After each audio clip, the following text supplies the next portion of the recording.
आज़ाद digital के साथ मैं हूं इमरान हुसैन। नाज़रीन, पाकिस्तान तहरीक इंसाफ के नैरेटिव के मुताबिक आज पीटीआई के लिए, इमरान खान के लिए बड़ा दिन है। अब तहरीक इंसाफ जो दावा कर रही है, इसे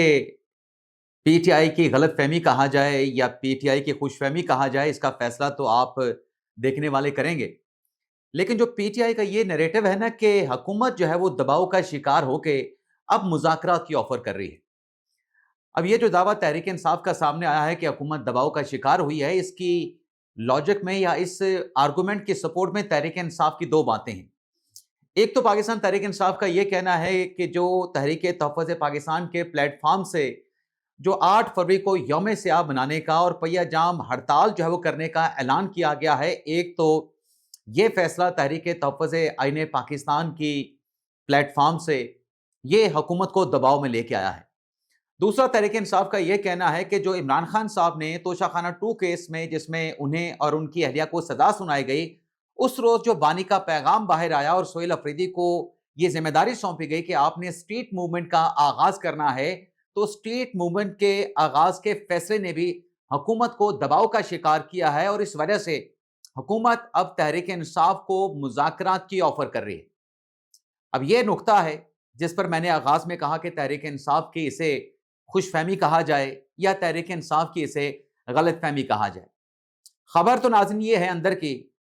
कि किसी जगह पे मौजूदा निज़ाम की बात करें, मौजूदा सिस्टम की बात करें, रजीम की बात करें, किसी जगह पे तहरीक इंसाफ का फैसला हो स्ट्रीट मूवमेंट का या तहरीक तहफ़्फ़ुज़ पाकिस्तान का फैसला हो 8 फरवरी को यौम सियाह मनाने का, पहिया जाम हड़ताल का, किसी जगह पर भी इन दो फैसलों को लेके कोई प्रेशर नहीं है, कोई दबाव नहीं है। जबकि अगर हम हकायक की बात करें तो आज अगर हुकूमत मुज़ाकरात की बात कर रही है, तो ये मुज़ाकरात का जो सिलसिला या मुज़ाकरात का जो दरवाज़ा खुला है वो तो हुकूमत ने ऑलरेडी पहले भी खोल रखा था। लेकिन अगर कोशिशें हम देखें, जिन एफर्ट्स को हम सराह सकते हैं, तो वो फवाद चौधरी साहब और उनके साथ जो महमूद मौलवी साहब हैं, इमरान इस्माइल साहब हैं, उनकी तरफ से जो कोशिशों का आगाज किया गया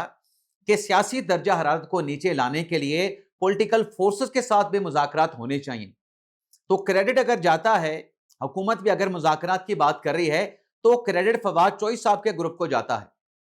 लेकिन फवाद चौधरी साहब का जो दूसरा लॉजिक है कि जो कोट लखपत जेल में तहरीक इंसाफ की जो असीर क़यादत मौजूद है, उन्हें पैरोल पे रिहा किया जाए, तो जो मुज़ाकरात का प्रोसेस है वो मजीद इफेक्टिव, मजीद मौसर हो जाएगा। इस बात में या इस लॉजिक में इतना वजन नजर नहीं आता। उसकी वजह क्या है? 2023 या 2022, बल्कि 2023 एक्चुअल साल है, जब इमरान खान साहब ने पंजाब और खैबर पख्तूनख्वा की असम्बलियां तहलील कर दी थी, मामला सुप्रीम कोर्ट तक पहुंचा था और फिर सुप्रीम कोर्ट ने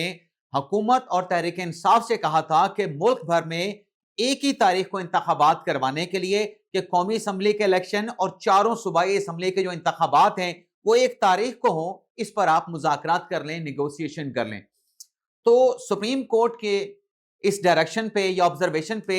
जो पीटीआई और हुकूमत के दरमियान मुज़ाकरात का जो सिलसिला शुरू हुआ था, उस टीम की क़यादत जो कि इमरान खान साहब ने अनाउंस की थी, उसकी क़यादत शाह महमूद कुरैशी साहब कर रहे थे। अब तहरीक इंसाफ की टीम ने जो पीडीएम 1 की हुकूमत के साथ मुज़ाकरात किए थे, तमाम मामला तय पा चुके थे, उसके बाद उन मुज़ाकरात को किसने सबोताज किया था? शाह महमूद कुरैशी साहब तो हुकूमत के साथ कमिटमेंट कर चुके थे, लेकिन उस कमिटमेंट को इमरान खान साहब ने एंडोर्स नहीं किया था, बल्कि उल्टा शाह महमूद कुरैशी साहब ने कमरे अदालत में आके बंदियाल साहब के सामने, बेंच के सामने यह कहा था कि मुझे इमरान खान साहब की शदीद नाराजगी का सामना करना पड़ा है।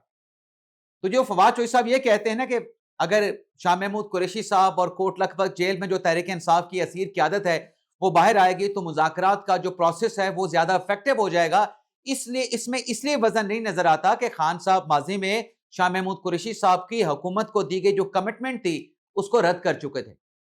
अगर माजी में रद्द कर चुके हैं, अब इमरान खान साहब शाह महमूद कुरैशी साहब की बात क्यों मानेंगे? लेकिन एक बात नाज़रीन जरूर है, फवाद चौधरी साहब को जहां हम ये क्रेडिट दे रहे हैं कि मुज़ाकरात के जो नई हवाएं चलना शुरू हुई हैं, इसे तहरीक इंसाफ ठंडी हवाएं कहे, इसे तहरीक इंसाफ गर्म हवाएं कहे, लेकिन दूसरा जो क्रेडिट बनता है फवाद चौधरी साहब का, کہ انہوں نے جب سے شاہ محمود قریشی صاحب کا، ایجاد چودھری صاحب کا، یاسمین راشد صاحبہ کا، یا پی ٹی آئی کی وہ قیادت جو کہ لاہور کوٹ لکھپت جیل میں موجود ہے، جب سے ان کی بات کی ہے فواد چوہی صاحب نے، تحریک انصاف کو بھی اپنی اس اسیر قیادت کی یاد آ گئی ہے۔ اس سے پہلے کسی کو یاد نہیں تھا تحریک انصاف میں کہ شاہ محمود قریشی صاحب بھی ہیں، یاسمین راشد صاحبہ بھی ہیں، ایجاد چودھری صاحب بھی ہیں، میاں محمود الرشید صاحب بھی ہیں، سرفراز چیمہ صاحب بھی ہیں۔ کوئی ان سے ملنے کے لیے نہیں گیا۔ پہلے جب ملنے کے لیے تحریک انصاف کے لوگ گئے تھے، راجہ صاحب گئے تھے، اس وقت بھی فواد چوہی صاحب مل کے آئے تھے، پھر یہ ملاقات کرنے کے لیے گئے تھے۔ آج آپ کے سامنے ہے کہ خیبر پختونخوا کے وزیر اعلیٰ سہیل افریدی صاحب جو کہ پشاور سے لاہور کے لیے روانہ ہو چکے ہیں، اور ہو سکتا ہے کہ جب آپ یہ پروگرام دیکھ رہے ہوں افریدی صاحب لاہور بھی پہنچ چکے ہوں۔ اب ان کا وہاں پر جو پروگرام ہے سہیل افریدی صاحب کا، اس میں ایک تو یہ ہے کہ وہ پنجاب اسمبلی جائیں گے، تحریک انصاف کی پارلیمانی پارٹی کے ساتھ، ارکان کے ساتھ ملاقات کریں گے، زمان پارک جائیں گے، لبرٹی مارکیٹ جائیں گے، لبرٹی چوک جائیں گے، اور لاہور ہائی کورٹ بار سے وہ خطاب کریں گے۔ اور اس بات کا امکان بھی ظاہر کیا جا رہا ہے، یہ جو 3 دن کا دورہ ہے سہیل افریدی صاحب کا لاہور کا، اس میں وہ اسیر قیادت کے ساتھ ملاقات کرنے کی بھی کوشش کریں گے۔ اس امکان کا بھی اظہار کیا گیا ہے۔ تو چلیں، فواد چوہی صاحب کی جو سیاسی درجہ حرارت نیچے لا کے مذاکرات کے ذریعے مسائل کا حل کرنے کی جو کوششیں ہیں، ایٹ لیسٹ انہوں نے تحریک انصاف کی قیادت کو اسیر قیادت کی تو یاد دلا دی ہے نا۔ پہلے راجہ صاحب ملنے کے لیے گئے تھے، اب سہیل افریدی صاحب بھی ملنے کے لیے جائیں گے، اس کا اظہار کیا گیا ہے۔ لیکن ایک بات جو شاہد کھٹک صاحب کر رہے ہیں کہ آج لاہور کی سڑکوں پہ سیکشن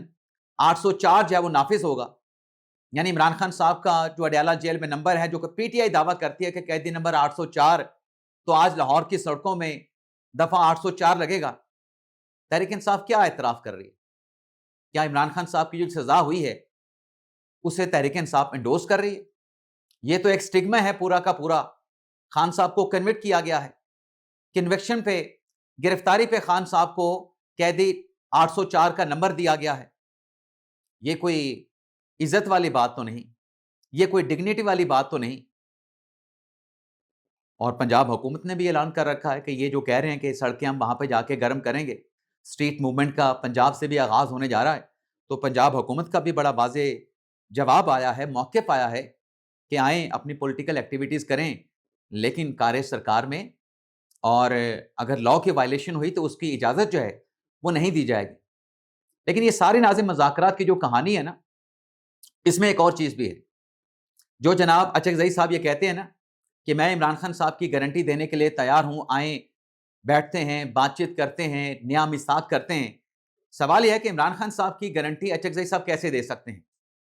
اور اچکزئی صاحب کی اپنی گارنٹی کیا ہے؟ عمران خان صاحب، جیسے میں نے اب سے کچھ دیر پہلے کہا کہ شاہ محمود قریشی صاحب حکومت کو کمٹمنٹ کر کے گئے، خان صاحب نے ان کی بات نہیں مانی۔ خان صاحب تو جب چاہیں جس بات سے انکار کر دیں، مینڈیٹ تو کسی کو خان صاحب دیتے نہیں اپنی پارٹی میں، تو اچکزئی صاحب کے پاس کیا مینڈیٹ ہے؟ آپ کے سامنے ہے نا، جہانگیر ترین ہو جائے، علیم خان ہو جائے، انہوں نے تحریک انصاف کے لیے اپنے اے ٹی ایمز کے سب کچھ دے دیا تحریک انصاف کی پروموشن کے لیے، عمران خان صاحب کی سیاست کو اوپر لے جانے کے لیے اپنی تجوریوں کے منہ کھول دیے۔ بدلے میں صلہ کیا ملا؟ پارٹی کے غدار قرار پائے نا۔ خان صاحب کہتے ہیں کہ میرے سیاسی مخالفین ہیں، میر جعفر ہیں، میر صادق ہیں، چلیں ان دونوں کو بھی چھوڑ دیں، جہانگیر ترین کو بھی چھوڑ دیں، علیم خان کو بھی چھوڑ دیں، میر جعفر کہا، میر صادق کہا۔ اچکزئی صاحب کی اپنی گارنٹی کیا ہے؟ وہ تو جب پی ڈی ایم کے ساتھ تھے، عمران خان کی حکومت کے خلاف تحریک میں شامل تھے، عمران خان کے خلاف نعروں پر بلے بلے کرتے تھے، آج وہ تحریک انصاف کے ساتھ مل گئے، تو حکومت یہ بھی تو دیکھے گی نا ان کی اپنی گارنٹی کیا ہے۔ تو دیکھتے ہیں افریدی صاحب جا رہے ہیں لاہور، تو لاہور میں ان کو کیا کامیابی ملتی ہے، جو انہوں نے لبرٹی چوک پہ جانا ہے، جو انہوں نے زمان پارک جانا ہے، اسمبلی جانا ہے پنجاب کی، اسیر قیادت کے ساتھ جا کے ملاقات کرنی ہے، تو کیا سیاسی وہ وہاں پہ بینیفٹ حاصل کر پائیں گے جس سے عمران خان صاحب کی رہائی کا کوئی دروازہ کھل سکے۔ اجازت چاہتے ہیں۔ پاکستان زندہ باد۔